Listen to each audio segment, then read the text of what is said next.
السلام عليكم ورحمة الله وبركاته. الحمد لله رب العالمين والصلاة والسلام على أشرف المرسلين وعلى آله وأصحابه وأزواجه وذرياته وأهل بيته أجمعين. சங்கைக்கும் மென்மைக்கும் உரிய பெரியோர்களே, சகோதரர்களே, எல்லாம் உள்ள அல்லாஹு ஜல்ல ஜலாலும் நாம் செய்யக்கூடிய எல்லா நற்காரியங்களையும் முகஸ்துதியின்றி இஹ்லாஸான முறையில் இறைவனுக்காக மட்டுமே செய்யப்பட்ட நல்வணக்கங்களில் நம் வணக்கங்களை அல்லாஹ் அங்கீகரித்துக் கொள்வானாக. நாம் செய்யக்கூடிய வியாபாரங்களிலும் தொழில்துறைகளிலும் நஷ்டம் இல்லாத ஹலாலான முறையில் நிரம்ப லாபத்தை பெற்று அந்த லாபகரமான வாழ்க்கை கொண்டு தம் தேவைகளையும் தேவை உடையவர்களின் தேவைகளையும் நிறைவேற்றக்கூடிய நல்ல பொருளாதாரத்தையும் உள்ள விசாலத்தையும் அல்லாஹ் நம் அனைவர்களுக்கும் வழங்கி அருள்வானாக. கஞ்சத்தனம் என்கிற தீய பண்பை விட்டு அல்லாஹ் நம்மை பாதுகாத்துக் கொள்வானாக.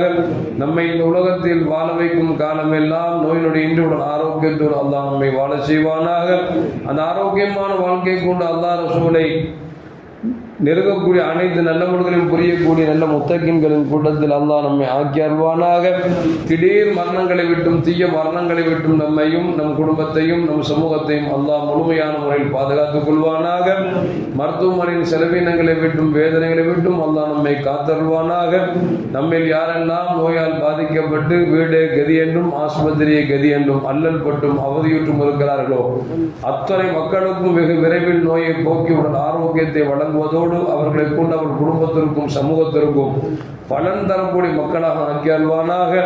நாம் இந்த உலகத்தில் வாழ்ந்து மறைகிற நேரத்தில் லா இலாஹ இல்லல்லாஹ் முஹம்மது ரசூலுல்லாஹ் என்ற கலிமாவை மொழிந்து ஜன்னத்துல் ஃபிர்தௌஸை கண்ணால் கண்டு அகமகிழ்ந்து சிரித்த வண்ணமாக மரணிக்கக்கூடிய நல்பாக்கியம் பெற்ற மக்களில் அல்லாஹ் நம்மை ஆக்கி அருள்வானாக.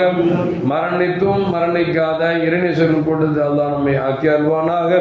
நாளை மறுமையில முத்து முஹம்மது ரசூலுல்லாஹி ஸல்லல்லாஹு அலைஹி வஸல்லம் அவர்களின் திரு கரங்களால் ஹவுதுல் கௌசர் என்கிற தடாகத்தின் நீர் வருகி அன்னாரின் ஷஃபாத்தை பெற்று அன்னாரின் கரம் பிடித்து ஜன்னத்துல் ஃபிர்தௌஸ் என்ற உயர்ந்த சொர்க்கத்தில் அவர்களோடு அல்லாஹ் நம்மை சங்கமிக்க செய்வானாக. எல்லாவற்றுக்கும் மேலாக இறை அன்பை பெற்று இறைவனை பார்த்து பரவசம் அடையக்கூடிய அருளிக்காவையும் ரிதாவையும் பெற்ற மக்களில் அல்லாஹ் நம்மை ஆக்கி அருள்வானாக.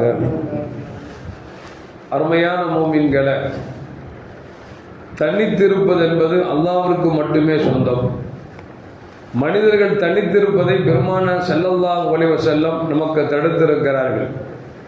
சொல்லுவார்கள், நஹா ரசூலுல்லாஹி ஸல்லல்லாஹு அலைஹி வஸல்லம் அன் யபீத ரஜுல அவ் யுஸாஃபிர. கண்மணி முஹம்மது ரசூலுல்லாஹி ஸல்லல்லாஹு அலைஹி சொல்லுவாங்க, தனித்து தூங்குவதை பெருமானார் ஸல்லல்லாஹு தடுத்தார்கள்.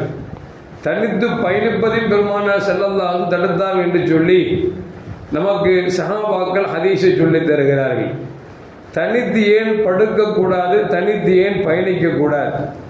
தனித்து படுக்கிற பொழுது படுக்கை உறக்கத்தில் என்ன வேண்டாம் நடக்கலாம். கெட்ட கனவை கண்டு பயந்து போகலாம், அல்லது ஏதாவது நெஞ்சிலே அடைப்புகள் ஏற்படலாம். அந்த நேரத்தில் பக்கத்தில் ஒரு இருந்தால்தான் நமக்கு உதவி செய்ய முடியும். எனவேதான் பெருமானார் ஸல்லல்லாஹு அலைஹி சொன்னாங்க, உறங்கும் பொழுதுகள் தனித்து உறங்க வேண்டாம், பயணிக்கின்ற பொழுது தனித்து பயணிக்க வேண்டாம் என்று பெருமானார் ஸல்லல்லாஹு அலைஹி சொன்னாங்க. அது மட்டுமல்ல, மேலும் கண்மணி முஹம்மது ரசூலுல்லாஹி ஸல்லல்லாஹு சொல்லுவாங்க, அர்-ராகிபு ஷைத்தான், தனித்து பயணிப்பவன் ஷைத்தான் என்றார்கள் பெருமானார் ஸல்லல்லாஹு அலைஹி வஸல்லம். அர்-ராகிபானி ஷைத்தானானி, இரண்டு பேர்கள் பயணிப்பது என்பது இரண்டு ஷைத்தானுக்கு சமமானவர்கள் என்று சொன்னார்கள். மூன்று பேர்கள் பயணிப்பதுதான் அது நல்ல பயணம் என்று பெருமானார் ஸல்லல்லாஹு சொல்லி தரார். அந்த காலத்தில் பார்த்தீங்கன்னா பயணிப்பது என்பது ஒரு ஊரை விட்டு இன்னொரு ஊருக்கு போனோம்னா நெடுங்காலமாக ஒன்று நடந்து போக வேண்டும் அல்லது வாகனங்களில் செல்ல வேண்டும். இது காரு, பஸ்ஸு, ஃப்ளைட் அமைப்பெல்லாம் கிடையாது. அப்போ அந்த தனித்து போனோம் என்று சொன்னால் விலங்கினங்களால் நாம் சூறையாடப்படலாம், அல்லது திருடர்களால் நாம் கொள்ளையடிக்கப்படலாம், பல்வேறு விஷயங்கள் நடப்பதால் ரசூலுல்லாஹ் சொன்னாங்க, பயணிப்பதாக இருந்தால் குறைந்தபட்சம் நீங்கள் 3 பேர் பயணிங்கள் என்று பெருமானார் ஸல்லல்லாஹு அலைஹி சொல்றார். அப்படி தனித்து பயணிப்பது நமக்கு என்ன கிடைக்கும் என்பதையும் ஒரு நிகழ்வு நமக்கு சொல்லி காட்டுகிறார். அபூ தர் கிஃபாரி ரலியல்லாஹு தஆலா அன்ஹு கண்மணி முஹம்மது ரசூலுல்லாஹி ஸல்லல்லாஹு அலைஹி வஸல்லம் அவர்கள் தபூக் யுத்தத்திற்காக சஹாபாக்களை அழைத்துக் கொண்டு அவர்கள் பயணித்துக் கொண்டிருக்கிறார்கள். எல்லோரும் ஒரு திசையில் பயணிக்கிற பொழுது அபூதர் கிஃபாரி ரலியல்லாஹு தஆலா அவர்கள் கொஞ்சம் வெகு தூரமாக தனித்து வந்து கொண்டிருக்கிறார்கள். பெருமானார் ஸல்லல்லாஹு போகின்ற பொழுதெல்லாம் பின்னால் வரக்கூடியவர் சேர்ந்து வருகிறார்களா என்று சொல்லி அப்பப்பொழுது திரும்பி திரும்பி பார்க்கக்கூடிய பழக்கம் உண்டு. ஏனென்று சொன்னால் ஒரு படை தளபதி என்று சொன்னால் புறப்படுகிற பொழுது அவர்கள் பின்னால் யார் வருகிறார்கள் என்பதை கவனித்துக் கொண்டு செல்வார்கள். கண்மணி முகமது ரசூலுல்லாஹி ஸல்லல்லாஹு அலைஹி அவர்கள் அந்த தபூக் யுத்தத்திற்கு செல்லுகிற பொழுது அப்பப்பொழுது நின்று எல்லோரும் வந்து விட்டார்களா என்று திரும்பி திரும்பி பார்க்கக்கூடிய பழக்கம் நபிகள் நாயகம் ஸல்லல்லாஹு அலைஹி வஸல்லம் உண்டு. அப்படி பார்க்கிற பொழுதெல்லாம் அபூதர் கிஃபாரி ரலியல்லாஹு தஆலா அவர்கள் எல்லா சஹாபாக்கள் வந்து சேர்ந்து விட்டால் அவர்கள் மட்டும் கொஞ்சம் தூரமாக தனித்து வருவார்கள். சஹாபாக்கள் சொன்னார்கள், யார சொல்லலாம், அபூதர் கிஃபாரி ரலியல்லாஹு தஆலா அவர்கள் தனித்து வந்து கொண்டிருக்கிறார்கள், நம்மோடு சேர மறுக்கிறார்கள் என்று சொல்லும் பொழுது நபிகள் நாயகம் ஸல்லல்லாஹு அலைஹி சொன்னாங்க, எம்சி வஹீதன் யமூது வஹீதன் யுபாசு வஹீதன், தனித்து வருகிறார், அவர் தனித்துத்தான் மௌத்தாகுவார், நாளை மறுமையிலே தனித்துத்தான் எழுப்பப்படுவார் என்று கண்மணி முகமது ரசூலுல்லாஹி ஸல்லல்லாஹு அலைஹி வஸல்லம் சொன்ன சஹாபாக்களிடத்தில் இப்படி சொல்கிறார்கள். காலம் கடந்தது. பெருமானார் ஸல்லல்லாஹு மறைவுக்கு பின்னால் அபூதர் கிஃபாரி ரலியல்லாஹு தஆலா அவர்கள் மக்கள் சஞ்சாரமற்ற ஒரு தனித்த இடத்தில் அவர்கள் குடிபெயர வேண்டிய சூழ்நிலைக்கு தள்ளப்பட்டார்கள். அப்படி அவர் வாழ்ந்து கொண்டிருக்கிற நேரத்தில் மரணம் நெருங்கி கொண்டே இருக்கிறது. தன் மனைவி சொல்றாங்க, ஸல்லல்லாஹு அலைஹி வஸல்லம் தபூக் யுத்தத்தில் தனியா வந்ததுனால நபி சொன்னாங்க, தனித்து வருகிறார், தனித்து மரணிப்பார், நாளை மறுமையிலே தனித்துத்தான் எழுப்பப்படுவார் என்று முகமது ரசூலுல்லாஹி ஸல்லல்லாஹு அலைஹி வஸல்லம் சொல்லிவிட்டார்கள்.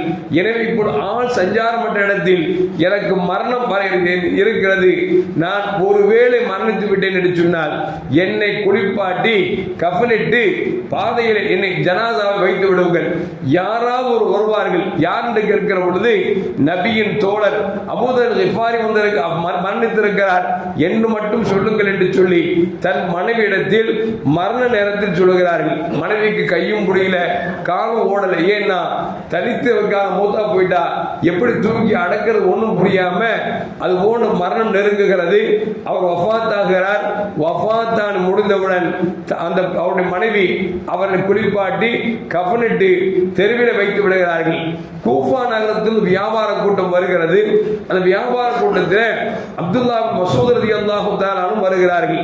பார்த்தால் தெருவில் ஒரு ஜனாசா வைக்கப்பட்டிருக்கிறது. அப்துல்லா மசூத் கேட்கிறாங்க, இவர்கள் யார் என்று கேட்ட பொழுது இவர்தான் அபூதர் கிஃபாரி என்று சொன்ன பொழுது அப்பொழுது அப்துல்லா மசூத் சொன்னாங்க, தபூக் யுத்தத்தில் பெருமானார் ஸல்லல்லாஹு சொன்னாங்க, எம்சி வஹீதன் யமூது வஹீதன் யுபாசு வஹீதன், அவர் தனித்து வருகிறார், தனித்து மரணிப்பார், தனித்துத்தான் மறுமையில் எழுப்பப்போவார் என்று நபிகள் நாயகம் ஸல்லல்லாஹு அலைஹி சொல்லிவிட்டார்கள்.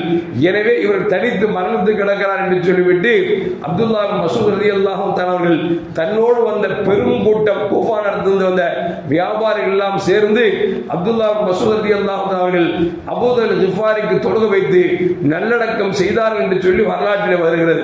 இதிலிருந்து என்ன தெரிய வருகிறது என்று சொன்னால், நாம் தனித்து இருப்பது என்பது சால சிறந்தது அல்ல. எல்லோரும் ஒரு கருத்துக்கு வருகிறார்கள் என்று சொன்னால் ஒருவர் மட்டும் ஒரு கருத்துக்கு இருக்கக்கூடாது. அதனால்தான் ஸல்லல்லாஹு சொல்வாங்க, எந்த காரியத்தை செய்தாலும் நீங்கள் ஆலோசனை செய்து செய்யுங்கள். ஆலோசனை செய்யாமல் நாம் தனித்து நான் எடுத்த முடிவுதான் கரெக்ட் என்று செய்து சொன்னால் அது கடைசியில் தவறாகத்தான் முடியும் என்பதற்கு இந்த உதாரணம் எடுத்துக்காட்டாக இருக்கிறது. எனவே எந்த காரியமாக இருந்தாலும் அந்த காரியத்தை நாம் ஒன்று சேர்ந்து ஒரு ஒட்டுமொத்தமாக முடிவெடுக்கிற பொழுது அந்த முடிவில் அல்லாஹ் பரக்கத் வைத்திருப்பான்.